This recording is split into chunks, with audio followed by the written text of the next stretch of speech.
Matin, il s'agit de Viking de Lormeau avec Hervé Sionneau, un Viking de Lormeau qui a déjà fait ses preuves sur les parcours de tenue, qui a déjà obtenu quelques titres intéressants ici sur cette piste vichysoise, alors que vous découvrez les différentes Kazakhs des compétiteurs de cette épreuve, des 5 et 6 ans qui se tiennent d'assez près en ce qui concerne les gains, notamment au deuxième poteau, à peine 10 000 € séparant le moins riche, c'est-à-dire le numéro 8, Vrai de Clerland, et le plus riche, le 17, Vasimed, donc une fourchette assez étroite concernant leur carrière pour l'instant au niveau des gains accumulés depuis leur début en compétition.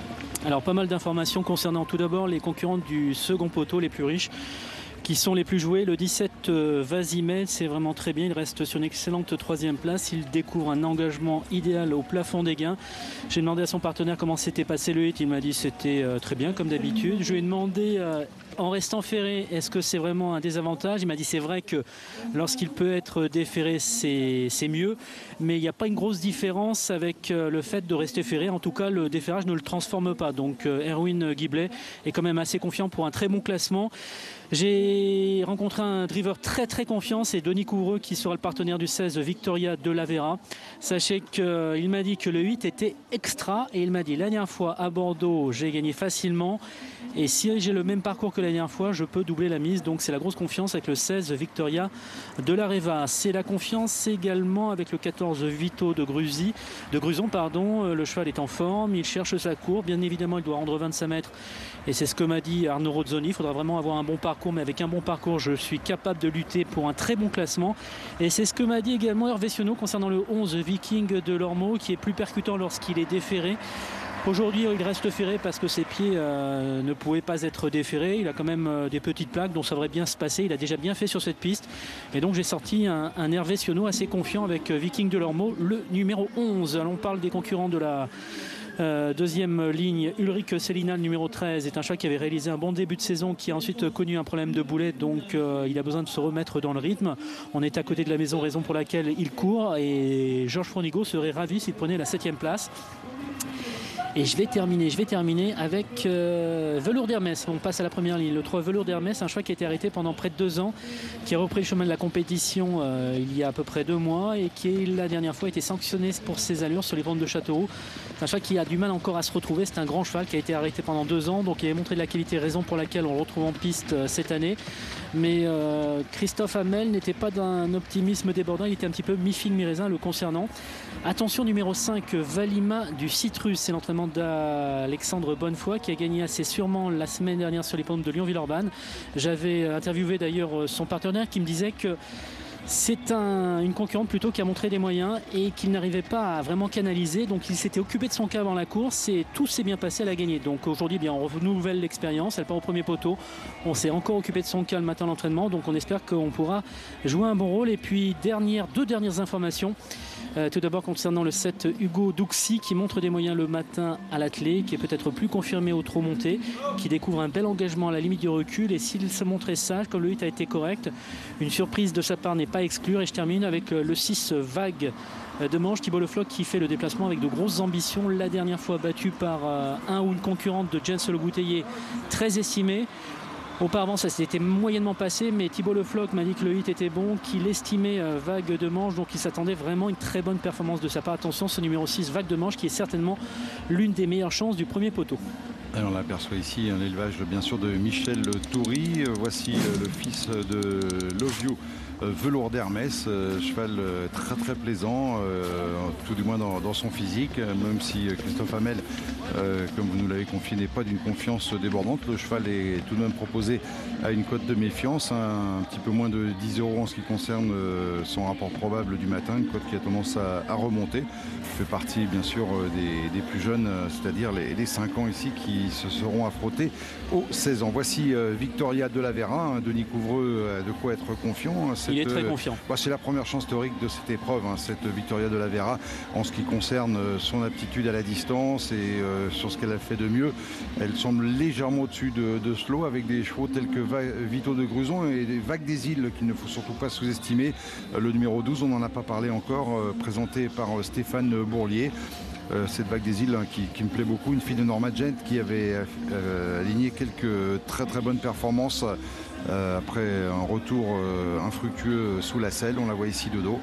Stéphane Bourlier qui a sans doute également une belle possibilité avec cette concurrente qui était proposée également sous la barre des 10 contre 1, 9,30 € pour être précis.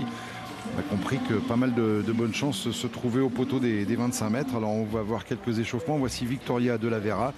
C'est cette Kajak blanche manche noire que l'on voit ici s'échauffer. Le 8 était extra. Là ça a l'air d'aller pas mal. On voit ici qu'elle s'allonge devant les tribunes. En léger retrait on a une Kazakh rouge, c'est Ulrich Selina. Ambition très limitée. Hein. Ouais, ça semble un petit peu moins bien effectivement avec Georges Fournigo. 75 contre 1 pour ce numéro 13, Ulrich Selina. Enfin, c'est vraiment parce qu'on est à côté de la maison qu'il se présente, mais a priori, ce serait une grosse surprise s'il venait à s'imposer. Mais attention, parce qu'on a eu une surprise quand même dans la précédente, parce que Pierre Pelleron, en fait, a gagné cette course, mais il venait surtout pour un poulain qui était engagé dans la 3e course et qui malheureusement a été éliminé. Donc, comme il avait déclaré partance au partant de la 4e, il était obligé de venir à Vichy avec des ambitions plus ou moins limitées parce que le cheval avait besoin de rassurer. Et pourtant, il a tracé une belle fin de course et s'est imposé. Donc, on peut quand même avoir de belles surprises.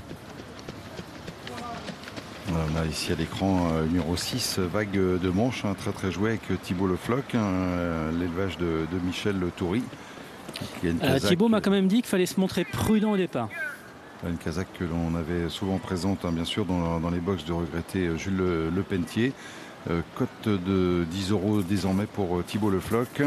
Donc en résumé les bonnes chances au premier poteau, le numéro 3 et le numéro 6. Sans oublier le 5, hein, le 5, Valima du Citrus. Ça c'est l'élevage de Jean-Pierre Barjon. Elle a changé d'écurie mais elle reste sur une victoire. Mais auparavant 6 disqualifications consécutives.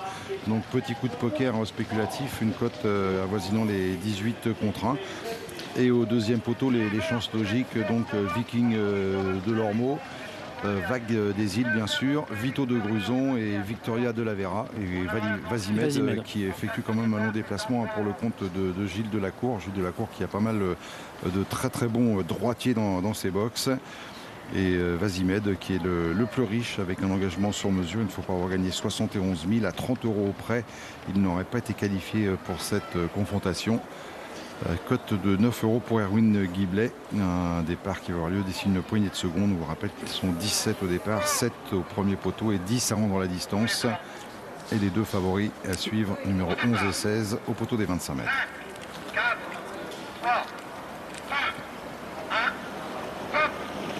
Un départ de la 5e épreuve, c'est le prix de Banassac, course à l'attelé pour des concurrents de 5 et 6 ans. Il s'élance pour 2850 mètres avec Uno du Sablier qui a pris le meilleur départ côté corde. C'est le numéro 4 qui s'installe immédiatement au commandement. On vient en pleine piste avec le 7 Hugo Douxy alors que l'on s'est montré fautif en début de parcours avec le 13 Ulrich Selina qui est immédiatement disqualifié. On notera un départ prudent pour le numéro 16 Victoria de la Vera, tout comme le numéro 12 Vague des Îles. Ça se passe mal également pour Hervé Sionneau avec le 11 Viking de Lormeau qui a pris le galop. Le 11 Viking de Lormeau venant d'être disqualifié à son tour. On va aborder la ligne opposée pour le premier passage. Un petit trio de tête qui tente de se détacher sous le commandement du numéro 6 Vague de Manche. Vague de Manche qui s'est installé commandement, le numéro 5 Valima de Citrus qui vient maintenant le relayer. Valima de Citrus en tête. On reconnaît en deuxième position le numéro 7 Urgo Douxy qui vient plutôt à l'intérieur. La troisième place occupée par l'animateur de la première heure, c'est le numéro 4 Uno du Sablier qui a des problèmes d'allure, qui est au galop également. Le numéro 4 Uno du Sablier venant d'être disqualifié à son tour. On reconnaît ensuite en léger retrait des animateurs le numéro 2 Uranie d'Inde avec le numéro 6 Vague de Manche. Également bien placé avec la Kazakh Beaufils, donc ce numéro 2 Uranidand qui tente de progresser, venant pratiquement en 4-5e position. Vicky de Moon faisant à son tour son effort pour se rapprocher tout à l'extérieur, mais c'est toujours le numéro 5 Valima du Citrus qui montre le chemin. Pour l'instant les concurrents du premier poteau solidement installés aux positions de tête. Passage dans les tribunes avec le 5 Valima du Citrus qui a l'avantage alors que Vague de Manche, le numéro 6, tente de progresser maintenant très sèchement à l'extérieur avec Thibaut Le Floch va tenter de se rabattre au commandement. Elle y parvient. Le numéro 6, Vague de Manche, qui a relayé le 5, Valima du Citrus pour passer devant les tribunes. La troisième place toujours en léger retrait pour l'As Vicky de Mom, alors que côté corde on a le numéro 7, Urgo Duxi en léger retrait, Kazakh Beaufils avec le numéro 2, Urani d'Inde, Velours d'Hermès, le numéro 3, patientant côté corde. Les concurrents des 25 mètres pour l'instant qui musardent à l'arrière-garde. Les deux favoris qui font partie de l'arrière-garde de ce peloton groupé qui va aborder la ligne opposée pour un dernier passage, toujours sous le commandement du 6, Vague de Manche. Vague de Manche, le numéro 6 qui a l'avantage avec Valina du Citrus dans son sillage, c'est le numéro 5. La troisième place toujours occupée par le 7, Urgo Duxi, qui n'a pas quitté les avant-postes. L'As Vicky de Mom venant plutôt 5e à l'extérieur, alors que les attaques commencent à se préciser. Dans un premier temps, c'est Arnaud Rosoni et le 14, Vito de Gruson, qui quitte l'arrière-garde et qui viennent très facilement d'ailleurs à l'extérieur, venant intégrer le groupe de tête. Vague de Manche, le numéro 6 qui conserve l'avantage, Vito de Gruson qui continue sa progression, le numéro 14, progression qui va l'amener maintenant pratiquement en deuxième position. La troisième place pour l'animatrice de la première heure, le 5, Valima du Citrus, alors qu'on a quitté la corde avec le 3, Velours d'Hermès, qui semble avoir quelques ressources. Vazimed, le numéro 17, refaisant également pas mal de terrain tout à l'extérieur. La sortie d'ici quelques instants du tournoi final, toujours sous le commandement du numéro 6, Vague de Manche. Vague de Manche qui est sérieusement menacé maintenant par le 14, Vito de Gruson. Vito de Gruson qui vient maintenant prendre, semble-t-il, l'avantage à Vague de Manche qui se défend bien côté corde. En léger retrait, on reconnaît tentant de progresser le numéro 3, Velours d'Hermès. Alors que l'on a également Vazimed qui essaie de refaire quelques rangs à distance. C'est le numéro 14 qui devrait l'emporter maintenant, Vito de Gruson. Le 14, Vito de Gruson qui file au poteau, il va y avoir lutte pour les places. Le numéro 6, Vague de Manche qui tente de résister au bon retour du 3, Velours d'Hermès. On termine très vite également à l'extérieur avec le 16, mais un petit peu tardivement. La victoire pour le 14, Vito de Gruson. La deuxième place à voir entre les numéros 6 et le numéro 7, Urgo Duxi. Et la quatrième place sans doute pour le 16, Victoria de la Vera. Qui l'aura arraché au numéro 3, Velours d'Hermès, qui nous donnerait comme arrivée chiffrée 14, 6, 7, 16 et 3 sous réserve de photographie pour les accessites. En tout cas, pas de problème pour la victoire. Pour le 14, Vito de Gruson, c'est l'entraînement et la drift d'Arnaud Rosoni. La deuxième place donc pour le 6, Vague de Manche. La troisième pour le 7, Urgo Duxi. Peut-être à la photographie avec le numéro 16, Victoria de la Riva. Là, je confirme, c'est arrivé. 14, 6, 7 et 16. La victoire pour le cheval qui avait la meilleure aptitude sur le parcours. On l'a ici plein écran. Il nous reste encore 3 rendez-vous ici sur l'hippodrome de Vichy. Et non des moindres, hein, messieurs, puisqu'il y aura notamment le pic 5 avec un départ prévu à 19h10 pour le pic 5 à Vichy. Très ouvert. Belle victoire et un driver heureux qui a joué les cascadeurs au passage du poteau. Récapitulatif de cette arrivée chiffrée donc, de la 6e course du côté de Vichy. La 5e, pardon, du côté de Vichy. La 6e, ce sera le pic 5. La 5e, c'est le 14 qui l'a emporté. 14, 6, 7, 16 et 3, c'est confirmé, semble-t-il, par nos envoyés donc, du côté de l'hippodrome et notamment Christian. On va nous partir pour un groupe 1 sur l'hippodrome irlandais de Leopardstown, un groupe 1 qui c'est les Matron Stakes sur le mile. Tout de suite, retrouvons les candidatures en direct et pas n'importe lesquelles puisqu'il y aura une candidature française, Henri-Alex Pantal, qui comme l'année dernière délègue Ken Hope au départ de ces Matron Stakes. Ken Hope qui l'année dernière courait avec la casaque de son éleveur Guy Pariant, et là c'est la casaque rouge et blanche de Cyrus Poonawalla. Il y aura fort à faire, on aura fort à faire face notamment aux représentants la représentante de Clive Brittain, le numéro 8 Rizina, et Tapestry Ride dont vous avez aperçu la casaque Joseph O'Brien pour son père Aidan O'Brien. Presque c'est l'un d'ailleurs des groupes 1 irlandais où le clan O'Brien a le moins de réussite, mais avec Tapestry qui vient de battre Tagruda dans les Yorkshire Hawks, on peut espérer une nouvelle victoire pour le clan de Coolmore. Ça bouge beaucoup du côté des stalles. Et c'est déjà parti pour les Matron Stakes sur le mile, donc version 2014 avec toutes les concurrentes qui se sont bien élancées. On va tout de suite repérer notre Française de Ken Hope. Elle est bien placée. Elle vient d'ailleurs en tête maintenant, Ken Hope. Ken Hope qui tente maintenant d'imprimer son rythme. Ken Hope avec le numéro 10, Widjin qui vient maintenant la relayer. On n'est pas très loin que le numéro 7, Palace également. L'autre représentante, O'Brien. Attention à Ridzina pour Clive Britton, monté par Ryan Moore, qui vient maintenant facilement en troisième position. Il y a évidemment du rythme dans cette épreuve. À l'arrière-garde, on a notamment le numéro 5, Wannabe Better, qui trace son chemin avec le numéro 4, Toban, qui sont très patientes à l'arrière-garde. Toujours les mêmes en tête avec le numéro 7, Palace, et le numéro 10, Widjin, qui ont pris les commandes de l'épreuve, en relayant d'ailleurs Ken Hope, qui a pour l'instant un parcours sur mesure. Christophe Patrice Lemaire, qui est bien là calé en 3-4e position sur une deuxième ligne côté corps. Le numéro 9, Tapestry, avec Joseph O'Brien, qui va tenter de confirmer sa grande forme. Elle qui maintenant passe à l'attaque, elle qui a gagné les Yorkshire Hawks il n'y a pas si longtemps, avec Ridzina qui n'est pas très loin, la casaque jaune portée par Ryan Moore, avec Tapestry qui passe à l'attaque, Ridzina, et puis voilà notre française Ken Hope qui vient maintenant à l'attaque, mais celle qui a animé quasiment depuis le départ, le numéro 10, Widjin, se montre extrêmement courageuse, et maintenant Ridzina et Ryan Moore qui passent à l'attaque en pleine piste et qui semblent maintenant déborder tout ce beau monde. Et puis tout à l'extérieur, on vient également avec le numéro 5, Wannabe Better, avec aux abords du poteau Las Fiesolana qui s'est infiltré. C'est finalement Las Fiesolana qui s'est imposé. Las Fiesolana avec Billy qui s'impose un petit peu à la surprise générale en s'infiltrant dans la fin de course, dans les 100 derniers mètres, et en venant ajuster tout ce beau monde, dont notamment le numéro 8, Ridzina, qui était la favorite anglaise de cette épreuve, avec également le numéro 9, Tapestry, qui est un petit peu déçu une nouvelle fois pour le clan O'Brien. Et je vous le disais, c'est pas forcément la course qui réussit le plus à l'écurie de Coolmore. On va revoir le passage du poteau pour essayer de déterminer quand même cette arrivée. On est venu de l'arrière-garde avec l'As Fiesolana. Regardez la Kazakh Niarkos qui va venir des derniers rangs. On est d'ailleurs beaucoup venu des derniers rangs. On a sûrement Trophée en tête. On repère la Kazakh de Ken Hope, Christophe Patrice Lemaire là en troisième position, qui trouve le jour, qui tente de s'infiltrer à l'extérieur. Tapestry qui va un petit peu s'éteindre. Ridzina, la Kazakh jaune, qui vient attaquer, et entre Tapestry et Ridzina, c'est donc Fiesolana qui avait terminé 5e de cette épreuve l'année dernière et qui vient s'infiltrer. L'As donc Fiesolana qui va s'imposer devant le numéro 9 Ridzina. Ensuite c'est le numéro 4 Toban qui viendra prendre la 3e place, et c'est encore très pointu pour les accessites. Alors on va quand même essayer d'afficher l'arrivée de cette épreuve, avec l'As qui s'impose devant le numéro 8 Ridzina. Côté corde, c'est le numéro 4 Toban qui prend la 3e place face au numéro 2 Ken Hope, notre française, qui se classera 4e dans cette épreuve, tout proche d'ailleurs du podium, mais 4e à suite, 4 et 2 pour l'arrivée chiffrée de ces Matron Stakes. C'est une belle victoire donc pour Fiesolana, l'une des plus âgées au départ de cette épreuve, la jument de 5 ans.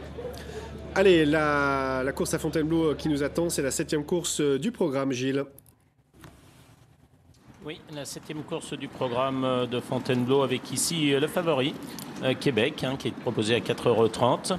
Québec qui porte la casaque du Prince Abdullah. C'est l'entraînement d'André Fabre. Il effectue là une rentrée, il est à 4,30 €. Notez que le 7 a été déclaré non partant dans cette épreuve. Sizing et Bonnie. Et puis parmi les concurrents très joués, celui qui était le favori à l'ouverture, enfin celle qui était la favorite à l'ouverture, le 10, Enfin Seul. Enfin Seul qui est associé à Pierre-Charles Boudot. L'entraînement d'Yves de Nicolaï, qui a beaucoup de métiers et qui fait partie des bonnes possibilités de cette épreuve. Vous voyez le tableau des partants qui s'affiche. Alors également très joué le 2, Manali, associé à Freddy Diffed. Manali qui défend la casaque de son Altesse Agacan, qui est entraîné par l'Inde Royer-Dupré, concurrent qui a couru 2 fois et qui reste sur une 3e place. Notez que cette casaque blanche, toque blanche, est portée par Sébastien Maillot, qui sera en selle donc sur le 5 Charming as Usual.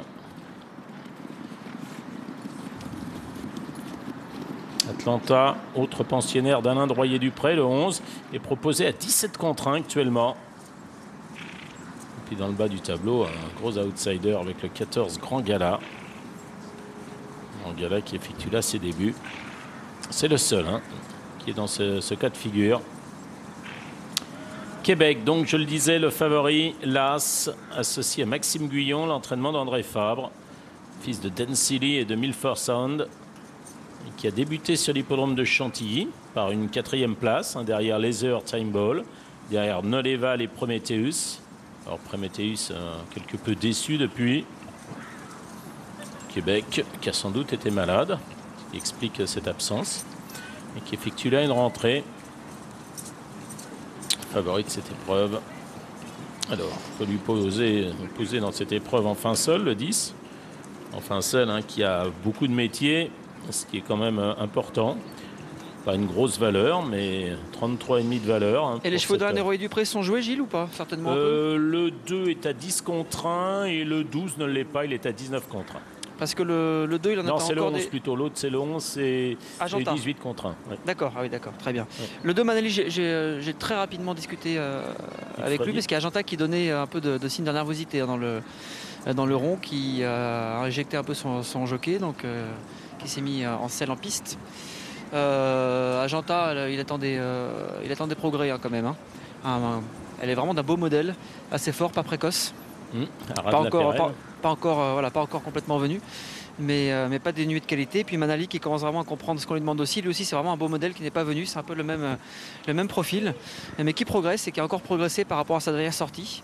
Donc il attend vraiment une bonne tentative normalement aujourd'hui de Manali. Un poulain qu'il aime bien. Voilà. C'est très intéressant parce que les deux sont relativement peu joués. Voilà, c'est pour ça. Manali, il y a 9 contre 1, puis également le 11 qui a le droit de progresser, qui est super bien né. Ouais, et puis pas négatif du tout. Voilà, il fallait qu'elle fasse ses débuts. Elle n'est pas précoce, hein, tout simplement. Elle peut encore manquer un petit peu, mais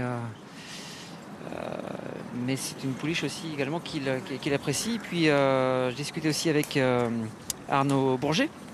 Oui. Qui monte Lucilo qui était assez estimé et ça va pas vraiment dans le sens auquel ils espéraient. Donc ils lui mettent les Australiennes aujourd'hui, rallonge à distance et avec ces deux paramètres il y avait un jockey qui était plutôt confiant aussi. Bien, alors on va noter, je ne sais pas si j'ai précisé que c'était une course qui se disputait sur 3000 mètres, donc une course à condition avec également le 6, un break fort qui défend l'entraînement de Julien Mérienne, c'est la monte d'Antoine Coutier, concurrent qui s'est bien comporté 2 fois. Il est à 10 contre 1, ce break fort. Un fils de Sunday Break, qui a débuté par une 4e place à Clairefontaine, dans une course où Nadira terminait 6e. C'était Béni des Dieux qui s'imposait devant Jarada. Et puis la 2e fois, une 3e place derrière le Chapet King Scott. Et Cappuccini, c'était sur la PSF de Deauville, une des courses qui avait été reportée, vous savez, de Clairefontaine à Deauville, en raison de la piste impraticable de Clairefontaine, donc déplacer du gazon lourd vers une PSF. Voilà pour donc c'est très bien pour Breakfort, je suis d'accord avec vous. Fait partie des... De très belles tentatives. Je pense que la dernière fois Nadira c'était peut-être trop souple, peut-être pour ses aptitudes. Ces 2 bonnes tentatives avaient lieu en bon terrain. Alors associé à Georges-Antoine Ancelin, Nadira. Elle était très bien au rond, ça faisait partie de celles qui étaient le plus belles, le plus plaisantes au rond. Elle est à 7,20 €, 7,70 €, voilà, Nadira. Voilà, je pense qu'avec l'état du terrain aujourd'hui et son physique avenant, peut-être remettre les pendules à l'heure, mais alors il faudra jouer avec le numéro 14. Alors 3000 mètres, on a peut-être le temps, mais il faudra quand même faire un effort à un moment ou un autre. Quoi. Elle a été devancée, elle a été battue par Dalichan, pensionnaire d'Alain Droyer-Dupré. Nadira, sur l'hippodrome de Maison Lafitte, c'était fin juin. Il y avait 6 longueurs. Et puis la fois d'avant, une 6e place derrière Olatsi, derrière Lady Dragon, qui a ouvert son palmarès hier sur l'hippodrome de Lyon-Paris. Bon, c'est pas la... Enfin, disons que c'est une chance, Nadira, mais... C'est pas votre préférée. Ce n'est pas ma préférée, non. Très bien. Ce n'est pas ma préférée. Elle a été battue aussi par Solar Eclipse, en devançant Renouza. Bon, on va voir pour... Donc Nadira, le 9, qui est proposé à 7,30 €. Alors, on a parlé du 10 en fin seul. Enfin, on a simplement évoqué sa candidature, associée à Pierre-Charles Boudot, qui était tout heureux du succès d'Antilope du Seuil. Il disait l'important, c'est qu'elle gagne. C'est fait désormais. Et en fin seul, je parlais d'expérience. Elle a couru les handicaps. Elle est 6e contre les vieux dans la 2e épreuve l'autre jour du handicap, je crois, du handicap de la Manche. C'était Wolverine qui s'imposait. Wolverine qui a bien couru l'autre jour. Enfin, c'était hier sur plus court. Il y avait Atomic Waves, il y avait Volt de la Roque. Le terrain était lourd ce jour-là à Deauville. Et puis avant, une 4e place derrière Wild Wedding. Alors c'est un bon témoin que enfin seule, parce que vous savez, elle, qu'elle va faire en gros 33 de valeur. Alors, est-ce que c'est suffisant pour être dans les 3 premiers? Pas sûr. Mais ce n'est quand même pas une impossibilité. Que penser de Cockney Cracker qui a bien débuté devant Sizing Ebony, devant Manali? Oui. 9 contre 1, il y a une prise, légère prise. Il y a 5 points de moins pour Cockney Cracker. Avec un jeune homme qui monte très bien, Nicolas Larenaudi. Fait partie, à mon sens, des meilleurs apprentis. Ils vont partir en 3000 mètres. C'est Ajanta qui... Et c'est parti pour ce 7e rendez-vous, le prix du Long Rocher, avec un nom partant, le 7 Sizing Ebony, un départ en retrait pour le 14 Grand Gala, qui se retrouve déjà à une dizaine de longueurs d'une course emmenée pour l'instant par le 6 Breakford, avec en deuxième position à l'extérieur le 4 Lucilo, bien placé en blanc le 5 Charming Azazwell, avec aussi à l'intérieur Strobridge, c'est le 8 Super Story, complètement dehors, on se rapproche le 9 Nadira, 5e position pour l'instant pour Madali de 2, avec le favori qui vient à l'extérieur, c'est l'As Québec, et qui emmène dans son sillage le 13 Nouvelle Destinée, avec à son intérieur aussi la casaque du Haras de la Pérelle, un casaque bleu, c'est le 11 Ajanta, les dernières positions pour l'instant pour le 3 Cockney Cracker, en compagnie également du 14 Grand Gala. Ils sont dans le deuxième virage, dans le deuxième tournant, avec 6 Breakford qui a l'avantage. En deuxième position, c'est le 4 Lucilo en orange. En troisième position, la Kazakh Abdullah Tokro, c'est l'As Québec. Avec un peu plus loin également à l'extérieur, le 13 Nouvelle Destinée, une Kazakh noire. Côté corde se trouve le 8 Superb Story, avec en vert le 2 Manali. Suivi également au centre par le 5 Charming Azawal. Avec un peu plus loin aussi Ajanta, enfin seul le 10, c'est à l'arrière-garde en compagnie du 3 Cockney Cracker. Concurrents qui sont en ligne d'en face, toujours sous la conduite du 6 Breakford avec Antoine Coutier. Deuxième position à son extérieur, c'est l'As Québec. Troisième en dedans, il s'agit du 4 Lucilo. La quatrième position pour le 13 Nouvelle Destinée avec à son intérieur Nadira. Il s'agit du 9, le 10 enfin seul qui fait mouvement complètement à l'extérieur, quand même dans son sillage le 2 Manali. Ajanta qui est à l'arrière-garde encore, en compagnie également du 12 Red Nouza. Et dernière position toujours pour le 3 Cockney Cracker, en compagnie également du 14 Grand Gala. Ils ont passé l'intersection des pistes, toujours sous la conduite du 6 Breakford, avec à son extérieur toujours l'As Québec, le favori, la troisième place pour le 4 Lucilo,